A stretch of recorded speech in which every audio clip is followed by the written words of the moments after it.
Hi friends, అందరికి good evening. ఇప్పుడే Yellamma glimpse చూడడం జరిగింది. ఒకవేళ చూడకుంటే వెళ్ళి చూడండి. దిల్ రాజు గారి ఛానల్ ఉంటుంది. సూపర్ మా అమ్మ, ఎక్సలెంట్. బలగం వేణు గారు మాత్రం అద్దర కొట్టేశారు. ఇందులో మెయిన్గా మాట్లాడేది ఏంటంటే, ఫస్ట్ హీరో ఎవరని అని తెలుసుకునే ముందు మన ఛానల్ ఎవరైనా ఫస్ట్ టైం చూసినది ఒక లైక్ చేసి సబ్స్క్రైబ్ చేసుకోండి. ఇలాంటి అప్డేట్స్ డైలీ వస్తూ ఉంటాయి కాబట్టి.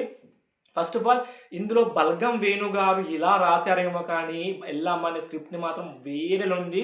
అసలు ఆ స్క్రిప్ట్కి అసలు డిఎస్పి గారిని ఎంచుకోవడం ఏంటి అనిపించింది నాకైతే. మామూలు లేదు. ఫస్ట్ ఆఫ్ ఆల్, ఈ సినిమా ఎల్లమ్మ సినిమా ఎవరు పోయింది, ఫస్ట్ నాని గారు అనుకున్నారు. దాని తర్వాత అక్కడ నుంచి రిజెక్ట్ అయిపోయింది. మళ్ళీ దాని తర్వాత నితిన్ గారు అనుకున్నారు. నితిన్ గారి తర్వాత మళ్ళీ అక్కడ నుంచి రిజెక్ట్ అయిపోయింది. మళ్ళీ చెప్పాలంటే మళ్ళీ కొత్తగా ఇంకెవరు డిఎస్పి దగ్గర వచ్చింది.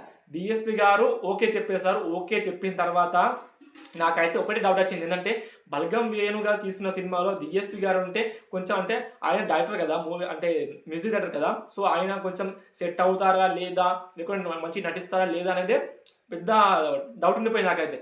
సో ఆ డౌట్లు మొత్తం ఈ గ్లిమ్స్ తోడే మొత్తం తీసేశారు. మామూలు లేదు. ఫస్ట్ గ్లిమ్స్ నుంచి స్టార్ట్ చేస్తే ఒక పొట్టేలు ఉంటుంది, ఒక ఊరు ఉంటుంది. ఆ పొట్టేలు ఒక నడి వీధులు కాకుండా ఒక పెద్ద ప్రశాంతమైన ప్రాంగణం ఉంటుంది. ఆ పొట్టేలు స్టార్ట్ అయ్యి ఫస్ట్ గ్లిమ్స్ స్టార్ట్ అయ్యే లోపే పొట్టేలు ఎంటర్ అవుతుంది. వర్షం పడుతూ ఉంటుంది, పైన మేఘాలు వస్తూ ఉంటాయి. ఇద్దరు కాళ్ళు, ఒక విలన్ ఒక హీరో కాళ్ళు రెండు కూడా స్ప్లిట్ అవుతూ ఉంటాయి, ఉరుకుతూ ఉంటాయి. సో అవి కూడా దీంట్లో చూపించడం జరిగింది. పైన ఒకసారి మెరుపు మెరిసినప్పుడు పెద్ద మన శ్రీకృష్ణుడు దేవుడు కనబడతాడు.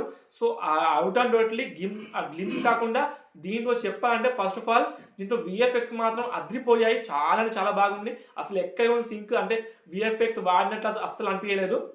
ఇంకా చెప్పాలంటే, ఇందులో డిఎస్పి గారు లాస్ట్ షాట్ మాత్రం మామూలు లేదు. ఫుల్ బ్లడ్ తోటి మాత్రం మామూలుగా జుట్టు మొత్తం ఇట్లా మొత్తం కారుతూ ఉంది. హైలైట్ మా మీద అయితే క్రేజీ ఎలిమెంట్ అనిపించింది. ఇంకా చెప్పాలంటే, ఇక్కడ బలగం వేణు గారు స్క్రిప్ట్ రైటర్ ఎట్లా తీస్తున్నా మంచిదే కానీ చాలా అంటే చాలా బాగా చూపెట్టారు. ఇందులో ఖచ్చితంగా దీనికి బడ్జెట్ మినిమం టు మినిమం ఒక 7-8 crores అంటున్నారు. బట్ దీనికి ఈ గ్లిమ్స్ చూసిన తర్వాత మ్యాక్సిమం 25-50 crores పెట్టిన తప్పే లేదు. ఎందుకంటే అంత బాగుంది గ్లిమ్స్ మాత్రం. నాకు నచ్చేసింది. సో ఫస్ట్ ఆఫ్ ఆల్, ఒక సినిమాకు నేను నచ్చేదని చెప్తున్నాను అంటే ఫస్ట్ ఆఫ్ ఆల్ నాకు ఇది గ్లిమ్స్. ఎందుకంటే గ్లిమ్స్ ఎప్పుడు నచ్చవు ఎవరికి, కానీ నా గ్లిమ్స్ తోటే ఒక రేంజ్లో లేపేసారు అనిపించింది. ఎందుకంటే ఆ పొట్టేలు ఉండడం ఏంది, అక్కడ డప్పు కుట్టడం ఏంది, మొత్తం బ్లడ్ ఉండడం ఏంది, అసలు అందరూ ఇప్పుడు అన్ని వచ్చే సినిమా ప్రతి ఒక్క సినిమా మొత్తం బ్లడ్తో ఒక ఆట ఆడుకుంటున్నారు అనిపించింది నాకైతే. సో ఇది మాత్రం డిస్క్రిప్షన్ మాత్రమే, చిన్నపిల్లలకు మాత్రం కాదు. బ్లడ్ అంటే ఓన్లీ మూవీలో ఉన్న బ్లడ్ మాత్రం చూపెడుతున్నాను. ఇది పెద్ద ఏం కాదు.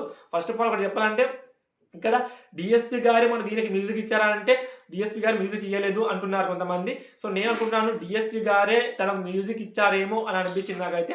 సో ఇంకా చెప్పాలంటే, బలగం వేణు గారు బలగం సినిమాకి దాదాపుగా నేషనల్ అవార్డ్స్ వచ్చాయి కదా, మళ్ళీ ఈ సినిమాతోటి ఎల్లమ్మ సినిమాతోటి ఖచ్చితంగా నేషనల్ అవార్డ్ కొడుతున్నాడు మళ్ళీ అనిపించింది నాకైతే బలగం వేణు గారు అయితే.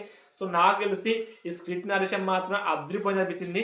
సో మీరు చూసారా లేదా కింద కామెంట్ చేయండి. అలాగే పక్క లైక్ చేసి మన ఛానల్ సబ్స్క్రైబ్ చేసి వెళ్ళిపోండి ప్లీజ్.